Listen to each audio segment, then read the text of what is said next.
the flag of Pakistan, the national flag of Pakistan, was flown from the top of Westminster Abbey. Of course, Westminster Abbey being a central pillar of the Church of England, a central pillar of the Anglican community, the communion, a central pillar to royal history going back many, many, many, many years, probably actually 1,000 years. And it's been the home of coronations for a lot of our, especially recent history.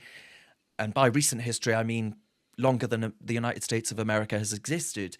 And yet, we find that the flag of Pakistan, a country which persecutes Christians, which has arson attacks against Christians practicing their faith, they are beaten.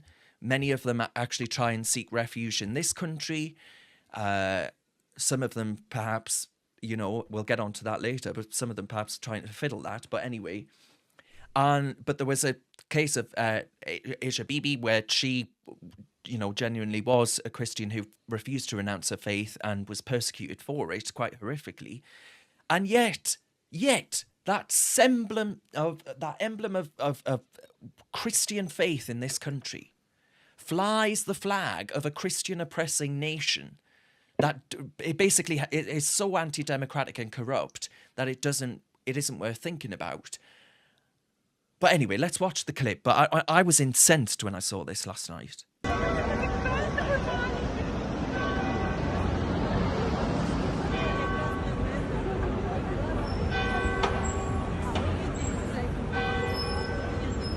There it is.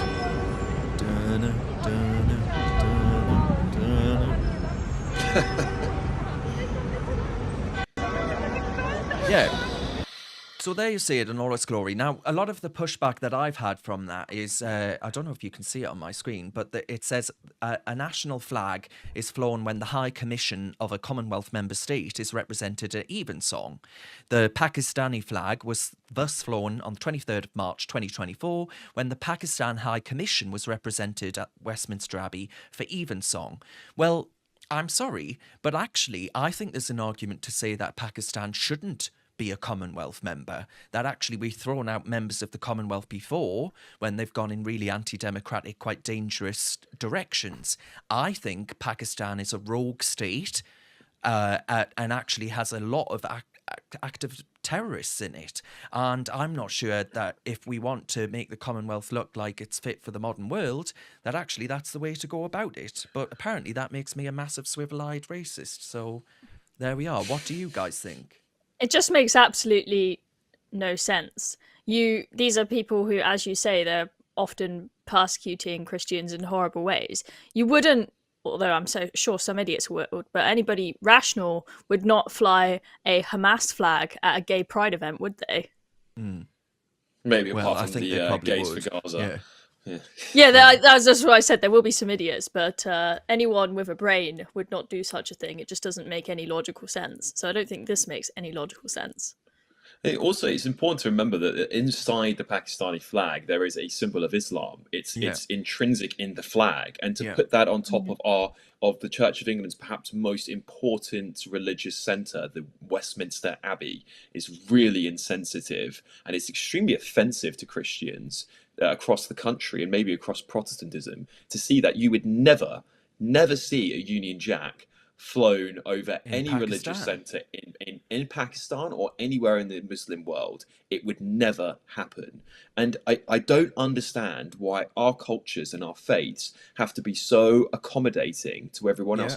Anyone would think that the West has fallen and that we are now submissive to every other culture, religion, and superpower in the world. It really does feel like the end of times, and we're trying to appease everybody and say, we're friends with you, we're friends with you. But the West is still NATO members are still the most powerful group militarily and culturally across the entire planet. And it's becoming a point where we now have to feel like we have to backtrack on that. It's like the fall of Rome, isn't it? It's the slow fall of Rome. It's insane.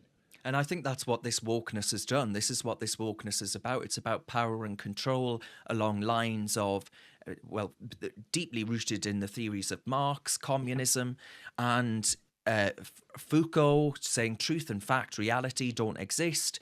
And I think we start to get into really dodgy territory where, as you say, we're basically on bended knee to some of the worst regimes around the world. I mean, for the love of God, we've just had David Cameron telling Israel to basically stop attacking Hamas and call for a ceasefire at the United Nations, which is the most anti-Israel bent organisation I can possibly think of. And watch me get sued by the UN now. And I Don't just ask for it.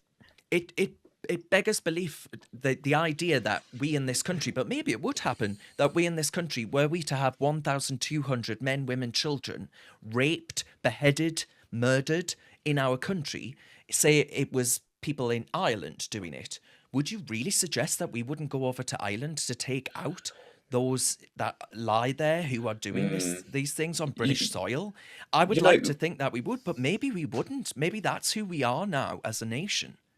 You know, it reminds me of a story that in America, I don't know if you must have seen this, you guys, as well, but there was recently the story of a very woke, liberal, white woman who was constantly posting that if I went to Haiti, I would never be raped because it's all about white privilege and actually they're all great, great people, blah, blah, blah, blah, blah. She went over to Haiti, she was raped, and then she came back and then actually defended the people that she was raped by, going, "Oh, that's this is part that's of mental sickness, right? Shooting, you've got absolutely something The wrong with you. actual Yeah, this is a hell? I real haven't story. seen This is that. Why haven't I'll I send seen it to this? you guys. This is a real story, and this is the kind of mental illness that it's so insane that you kind of to double take on it. And she sit there defending them, going, "Oh well, you know, I enjoyed it, even though I was ripped. I enjoyed it, and actually Oh they my God. deserve to do this to me because I'm white and I've expressed my whiteness in front of them." These sorts of things are exactly the kind of cancer that is unfortunately plaguing the mind. It is a mind virus. I know Elon Musk is absolutely spot on when he calls this a mind virus because it does eat away at people's identity. It's self-hatred. I can't That's what imagine it why is. people hate themselves so much. Yeah. I mean, the comments are coming in. Jackie on Facebook says, absolutely disgusting. Get our own flag up. A lot of people really quite angry about this.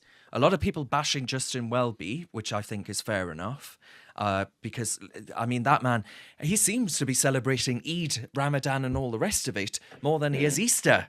And that's a bit of a problem when you're the head of the Anglican community, which is a community it's a global community, not just a community based in here. How has he not been ousted yet? Yeah, well, I think because the Church What of is England the is process to on oust death's him? door. I think there would Someone find a basically constitution the and we will General take it Synod. out. The General Synod would have to get together and say goodbye, Mr. Welby. Oh well, they all voted in favour of the reparations, so They did. good luck with that.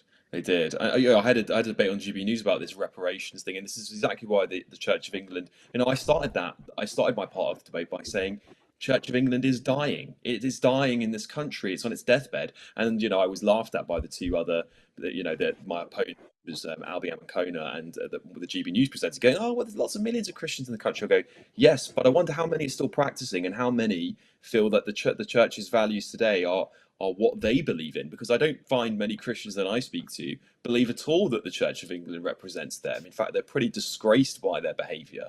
And also make the point that reparations, I mean, slavery has been going on throughout the human history, and the Barbary slave trade, which was a massive amount of Europeans traded into northern African Arab nations into Muslim states.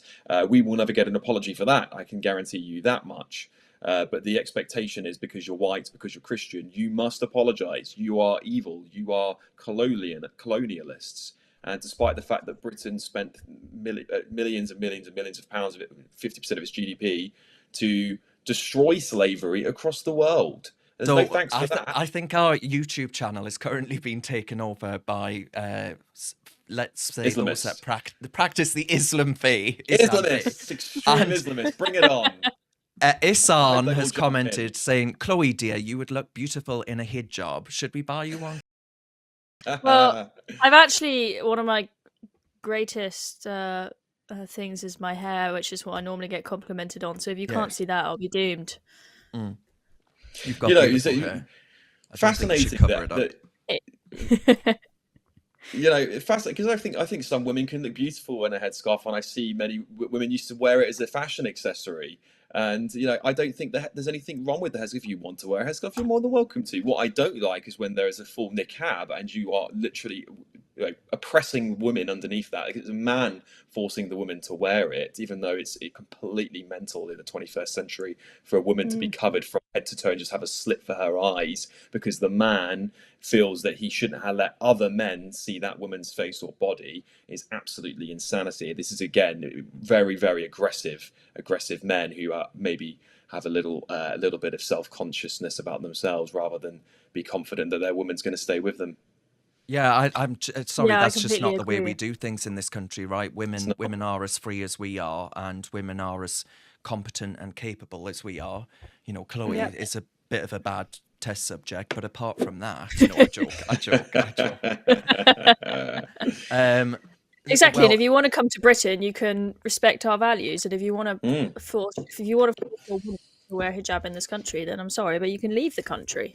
yes. Exactly. I would doubt that the person that's commented that is actually from this country, but I could be wrong. Have you got what it takes to be a reasoned presenter? Well, send us a short clip of yourself to join@reasoned.uk, and we might be seeing you on this very channel very soon indeed.